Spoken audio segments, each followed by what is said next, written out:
Test 2. This is the IELTS listening test. You will hear a number of different recordings, and you will have to answer questions on what you hear. There will be time for you to read the instructions and questions, and you will have a chance to check your work. All the recordings will be played once only. The test is in 4 parts.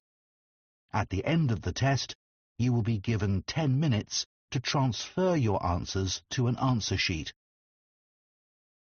Now turn to Part 1.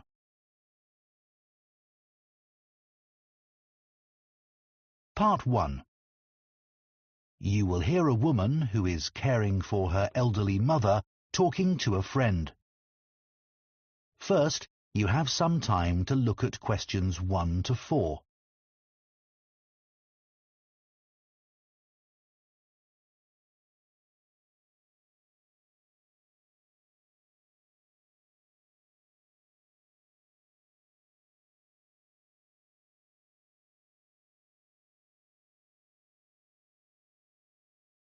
Now listen carefully and answer questions 1 to 4.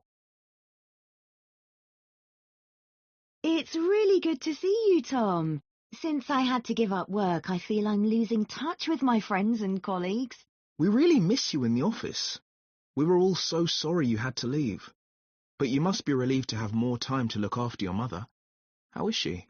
Well, she's very cheerful, but she needs a lot of help. Have you tried to get any support from the local council? No, I didn't know I could. Yes, they offer different kinds of practical support. They realise that carers sometimes need time for all the other responsibilities they have, apart from the person they're caring for, and also that they sometimes need a break. Absolutely. OK, so tell me more. How do I go about getting this support? Well, you'd have to have an assessment of your mother's needs. That means someone would come round and talk to you about the situation and what you need. So, for a start, they'd want to know the amount of time you spend looking after your mother every day. OK. Then they'll probably ask you what sorts of tasks you do for your mother during the day. Things like if she needs help with getting dressed, for example. Right, I help her with that. And also I help her get into the shower in the morning. Yes, that sort of thing. They'll probably ask you if you do the shopping for her and help her at meal times, and whether she can cope using money. Yes, that's becoming a bit of a problem. She used to be very good at it, but not anymore. Before you hear the rest of the conversation, you have some time to look at questions 5 to 10.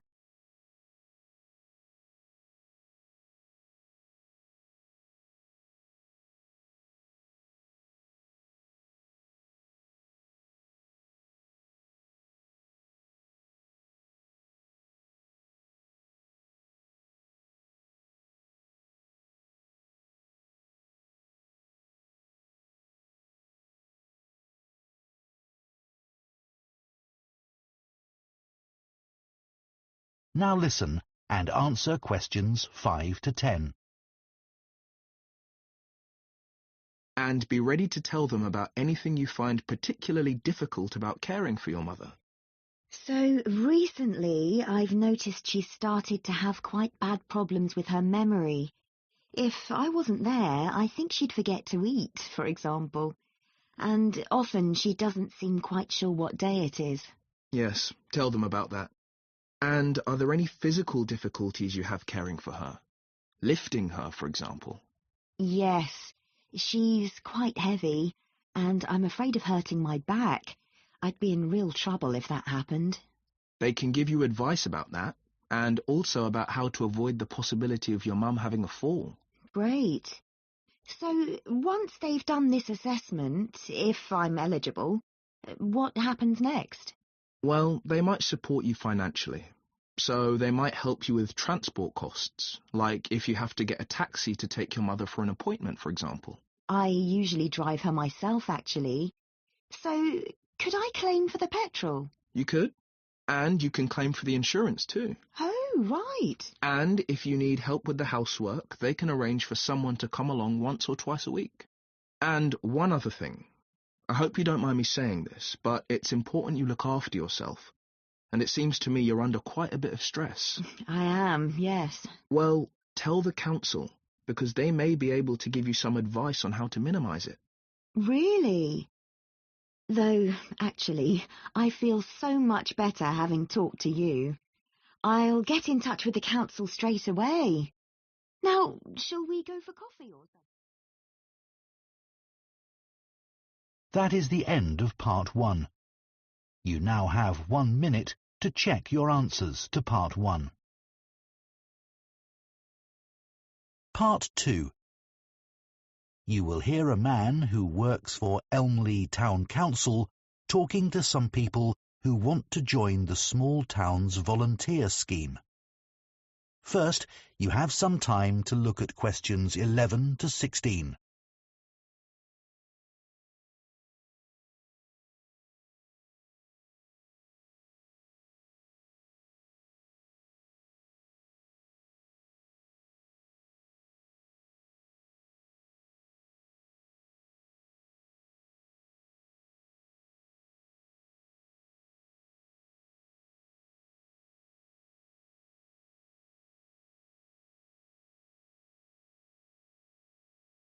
Now listen carefully and answer questions 11 to 16.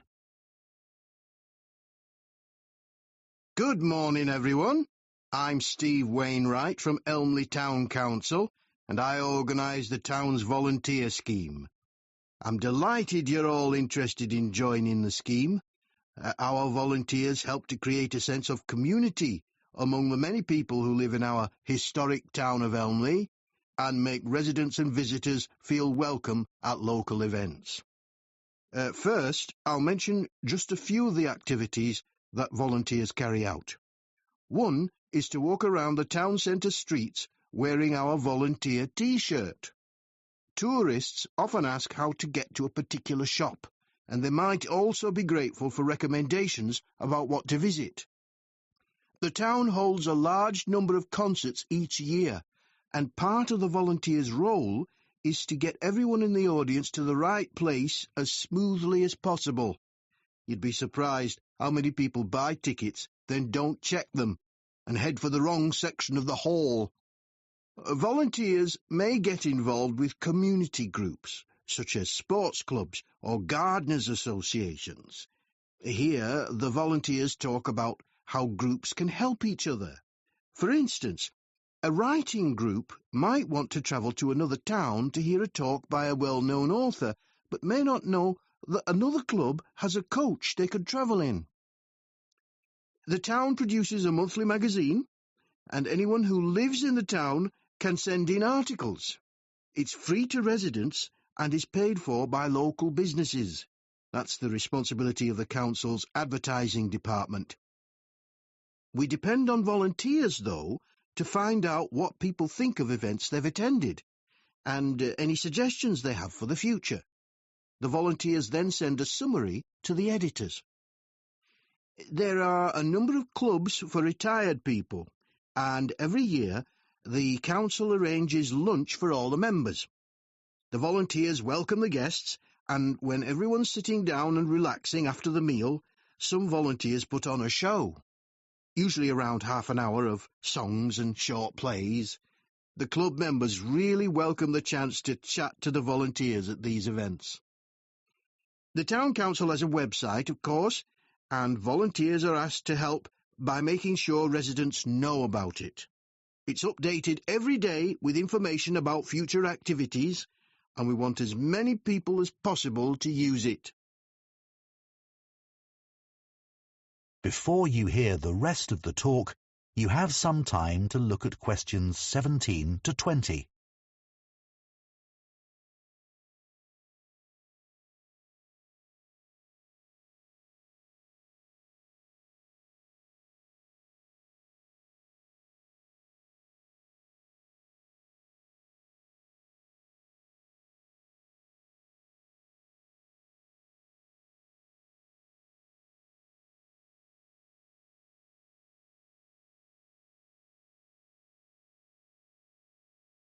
Now listen and answer questions 17 to 20. OK, now you know some of the things our volunteers do, I'll go on to some practical matters. As you probably know, the town arranges 3 major festivals every year, and they all depend on a large number of volunteers. The book festival lasts 3 days and uses several venues which all need volunteers. More are needed for the music festival because that lasts a whole week, and even more help is required for the science festival, even though it's only 2 days long. It involves quite a lot of venues, though. It's a good idea to help at the festival you're most interested in, because you can attend most of the events for free. We try to use volunteers who are flexible, though, because some festival events are held outdoors, and the weather may affect the size of the audience and even whether the event can take place, so there can be changes at short notice. What's essential, though, is being able to get on well with other people and also to deal with someone who's behaving badly, as occasionally happens. Our plan is to get you all working in September, after a week's training starting on the 2nd. So we'll be timetabling you for duties the following week from the 9th onward.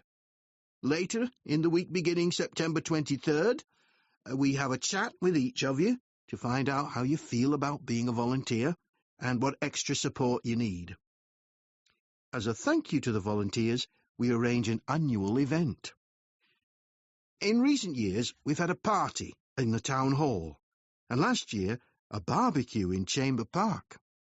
Our forthcoming event is a trip along the canal from here to Dewhurst and back. It's on Saturday, September the 28th, and if you'd like to attend, you can sign up once you start work. Now, this is the volunteers' T-shirt. That is the end of part 2. You now have 30 seconds to check your answers to part 2.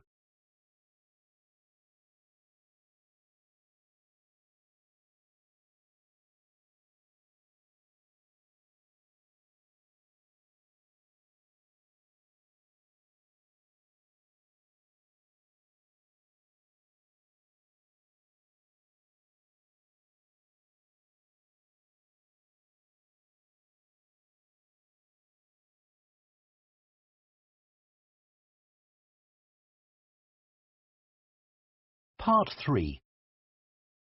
You will hear 2 students called Rosie and Colin discussing their human geography assignment. First, you have some time to look at questions 21 to 25.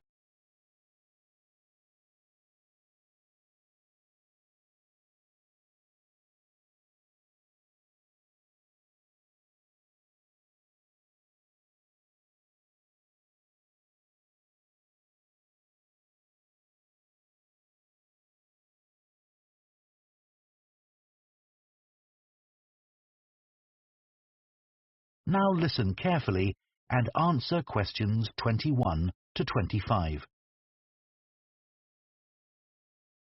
Colin, I'm really struggling to think of a topic for our human geography assignment. Me too, Rosie. I'll tell you what, let's think about the different aspects of human geography and see if we can narrow the topic down a bit to help us decide. OK, so one aspect is population. That would be all about population density and migration and so on. Lots of facts and statistics. Maybe a bit boring? Yeah, but quite straightforward to find on the internet. Suppose so. How about health? I'd never thought about the links between that and geography until Professor Lee gave us that lecture on cholera. How in the 19th century, a physician used street plans and plans of water supplies to find the source of a cholera epidemic. Yes, fascinating, wasn't it? Mm. Or we could do something more general, like economies. So how financial and commercial factors are linked to the physical environment? Yeah. I thought that had been taken off the syllabus for this year. Has it? I'm not sure, but it might be best to avoid it. OK. Maybe we could do something on culture. We had that lecture about culture and geography last week. I didn't get much out of that. It was all so general, and the lecturer didn't give any useful examples. Yeah, I hardly took any notes. It didn't seem worth it. Me neither. We could focus on poverty. That's something that's a global problem. The trouble is, Dr. Lee was saying, that you have to be careful with some of the figures relating to poverty. They're sometimes deliberately manipulated. You mean the information gets changed for political reasons? That sort of thing, yes. Before you hear the rest of the discussion, you have some time to look at questions 26 to 30.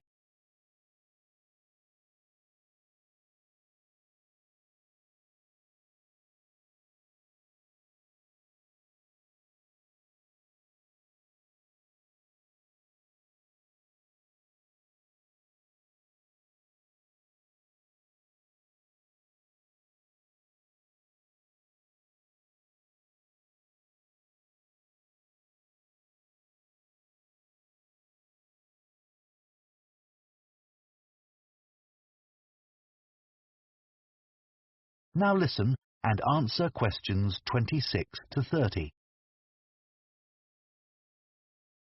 So what are we going to do our assignment on?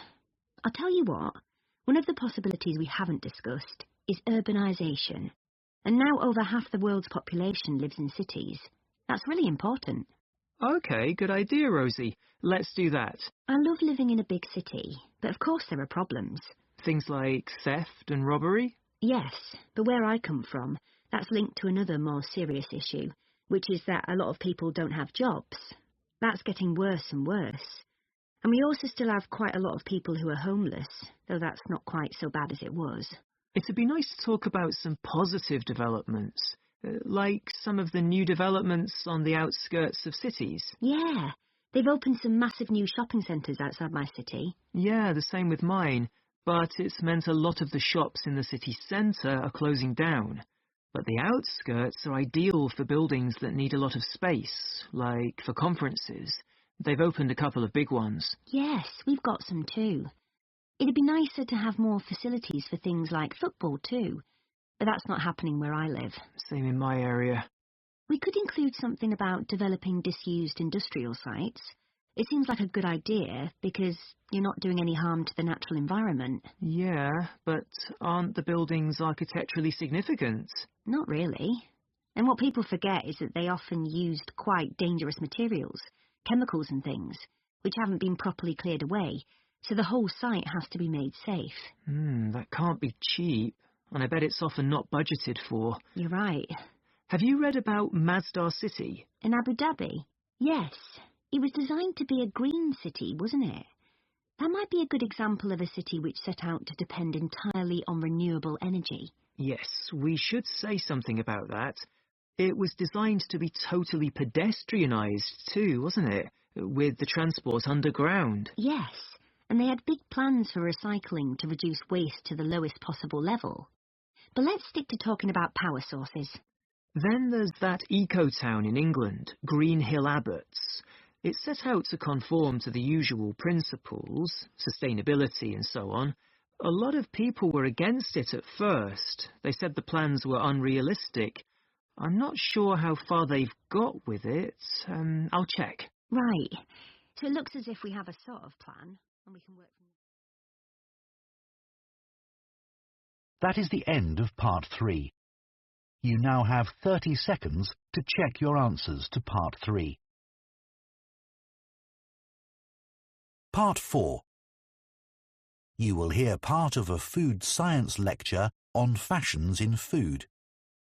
First, you have some time to look at questions 31 to 40.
Now listen carefully and answer questions 31 to 40.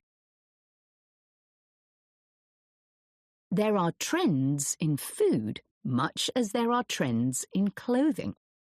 Interest in food fashions has risen rapidly since the birth of the smartphone, when people first began taking photos of their food and instantly sharing them with their friends. The food industry in the UK in particular is obsessed with finding and exploiting the next big food trend. Marketeers aim to create a huge demand for a food item which was previously unknown or not needed.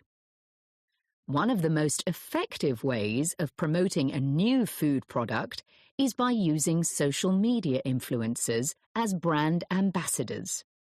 In return for free samples, many influencers will post content about a product. Although there are influencers with hundreds of thousands of followers who can command large fees for their services. Companies which sell vegan produce were pioneers in being able to increase sales really quickly in this way. For a food item to become really popular, it has to be readily available. So supermarkets have a role to play in creating a new food trend. They have dedicated teams closely following which new products or ingredients are trending on social media and are particularly interested in what well-known chefs are putting on their menus.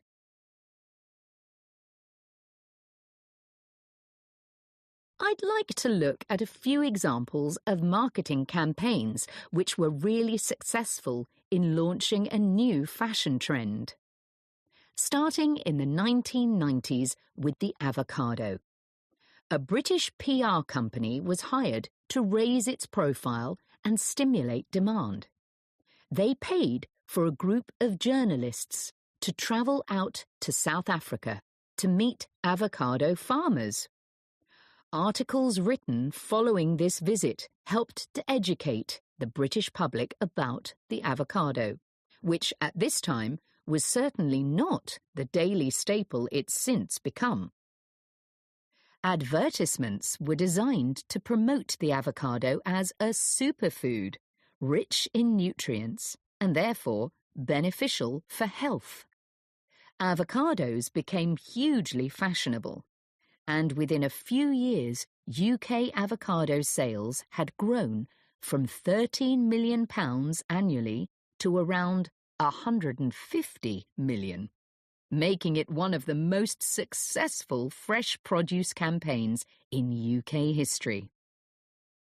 Oat milk is a recent example of a new product which became fashionable very quickly. Now there are many brands available, but one company which had early success was the Swedish brand Oatly. They attracted a lot of attention with a media campaign which used provocation as a way of getting their message across effectively. The fact that this campaign aggravated competitors producing milk from dairy cows was seen as a plus, as it helped to make oat milk seem cool. In the USA, the brand decided against a big retail launch in favour of getting the product into coffee chains, which removed the need for a big advertising budget. This proved far more effective than offering samples in supermarkets. Oat milk had an advantage over other alternative milk products, such as almond milk. Many consumers prefer it because it has less of an impact on the environment. It requires significantly less water to produce than other alternative milk products, and it also has a relatively low carbon footprint. Norwegian skrei, a rarely available seasonal fish delicacy, otherwise known as Arctic cod, is now found on the menus of Michelin-starred restaurants throughout Europe. The demand for skrei has been used by a food marketing agency to build the reputation of Norway's fisheries in general. Marketing surveys have shown that a significant number of shoppers now associate Norway with excellent seafood. Food trends can be considered a good thing in some ways, as they can benefit farmers and food producers enormously. The public can also be encouraged to buy things which are more sustainably produced. But ethical concerns have been raised about the effects a surge in demand can cause. Quinoa is a classic example. This plant is native to Peru, and when demand peaked some years ago, the price soared, making it unaffordable for local people. While the popularity of quinoa has benefited farmers financially, there have been other negative consequences. As demand grew, farmers began working the land all year round in order to produce more quinoa. One issue has been that the fertility of the soil decreased dramatically, which could potentially lead to desertification in some areas. Another example would be the case of... That is the end of Part 4. You now have 1 minute to check your answers to Part 4.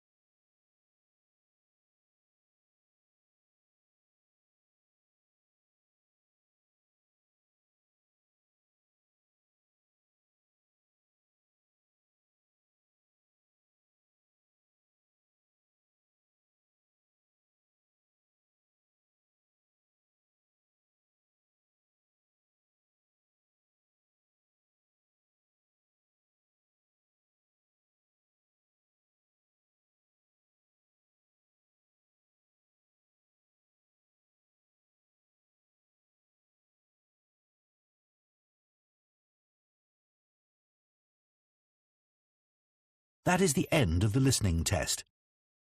In the IELTS test, you would now have 10 minutes to transfer your answers to the listening answer sheet.